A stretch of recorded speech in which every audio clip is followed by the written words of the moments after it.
The fact is that Bitcoin is kind of taking market away from gold. It's taking market away from fiat money. It also takes market away from the so-called altcoins.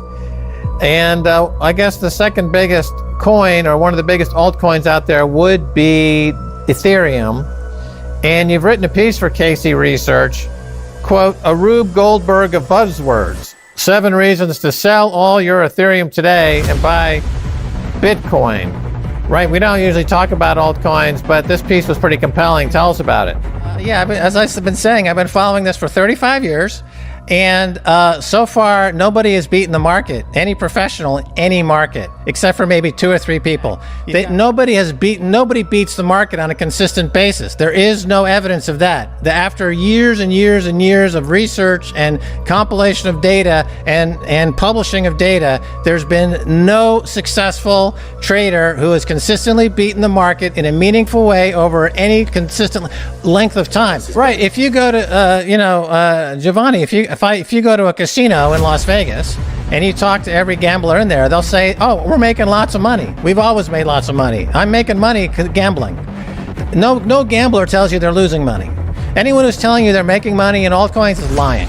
You may make money 1 month or 2 months, but are you going to make money over 5 years, 10 years, 15 years gambling? No. We know categorically, emphatically, without equivocation, the answer is a big fat no.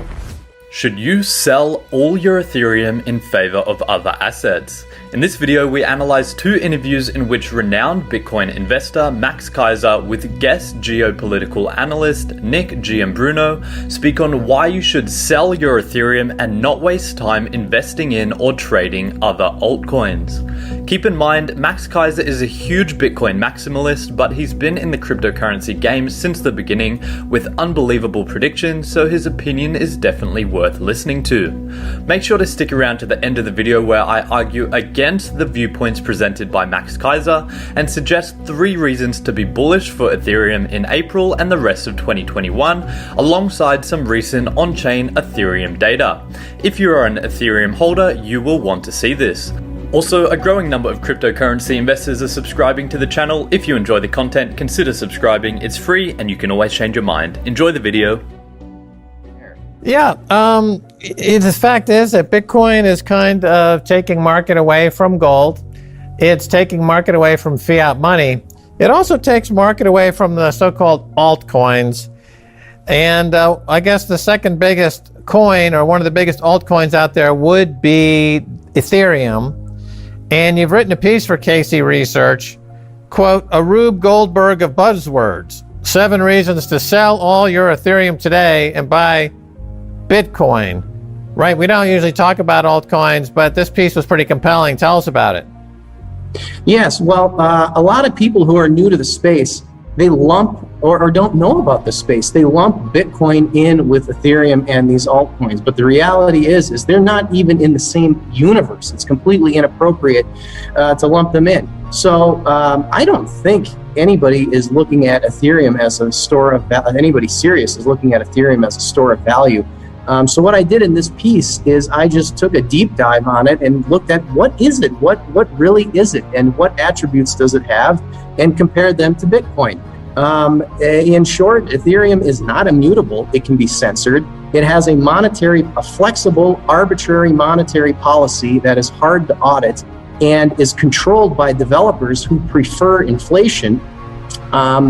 It has its network is centralized. Its network infrastructure is centralized into this company called Infura. So it's not decentralized in the same way as Bitcoin is. It has an unclear use case. Bitcoin has a crystal clear use case. It's a hard money monetary system that is accessible to anybody and controlled by nobody. But what real world it works? Bitcoin works in the real world, and it solves probably mankind's biggest problem, which is storing and exchanging value. That's what Bitcoin solves. What does Ethereum solve? As far as I can tell, I haven't seen anything built on Ethereum that has added any kind of economic value or solved any kind of real world problem. No, it's clearly a pump and dump scheme. They have this enormous pre-mine, which is something, again, you don't find with Bitcoin, but with Ethereum, they've got tens of millions of these coins lying around, and then they go on these massive pump and dump schemes. It could be ICOs, it could be IEOs, it could be DeFi, and now you've got this NFT craze. It's just clearly a money laundering, pump and dump, Ethereum-led. It looks to me like money laundering, and I believe last I checked that's illegal, but there's a lot of people who are vested in it, and you've looked at the pre-mine, right? It's pretty big.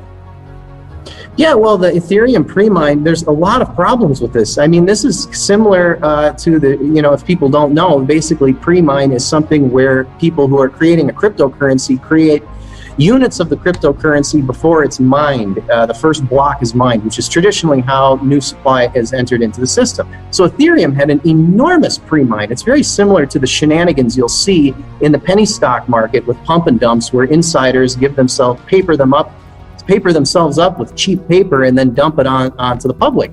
Now, the thing with Ethereum that is problematic with this is its ownership centralization. The ownership of Ethereum has been and always is and always has been centralized into this group of people who participated in the pre-mine.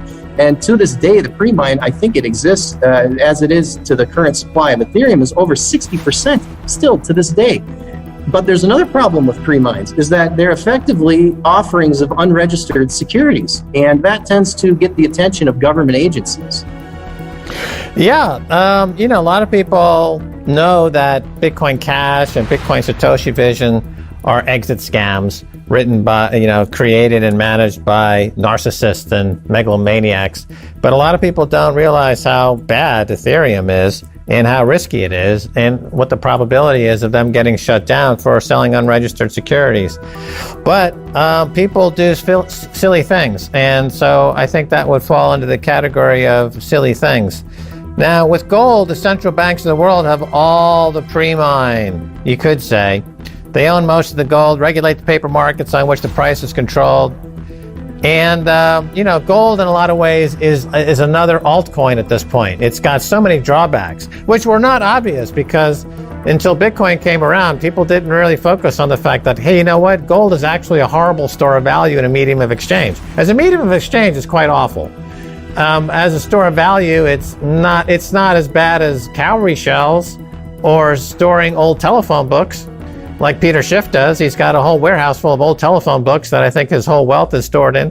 But, compared to Bitcoin, it's really quite falls short. Now, would you ever use gold as a hedge unless you're a government or a central bank? I mean, you're big. Casey's big on gold. Is he totally going to switch over to Bitcoin entirely now? Or is Casey still stuck on gold, Nick? Well, the thing is that what I'm interested in is money. What has the best monetary properties? I'm not particularly wedded to anything. I want something that has the best monetary properties, and I want to look at that with open eyes and analyze that. I'm not writing off gold completely, but you're right, going down the list of all the attributes of money. And money is not that hard to understand. Money is just something that stores and exchanges value. That's all it is. It's not complicated. So look at the attributes of gold and Bitcoin and analyze them on its ability to store and exchange value. Now, most people can't wrap their minds around this because gold has really never had any competition for thousands of years of human history. Now it has a serious competitor that could dethrone it. And the most important attribute of gold is, look at the history of money. The history of money is the hardest money wins. Bitcoin is now harder than gold. It's better at gold than gold. And what I mean by hardness is resistance to inflation. A lot of people think hardness is something tangible. It has to be a metal. It has to be something physical. That's not what hardness means. Hardness means hard to produce. So, in other words, resistant to inflation. And why was gold money always? It's because gold was the one commodity that was most resistant to inflation. That's what made it a good money. Bitcoin, and how do you measure hardness? You measure hardness with the stock to flow ratio.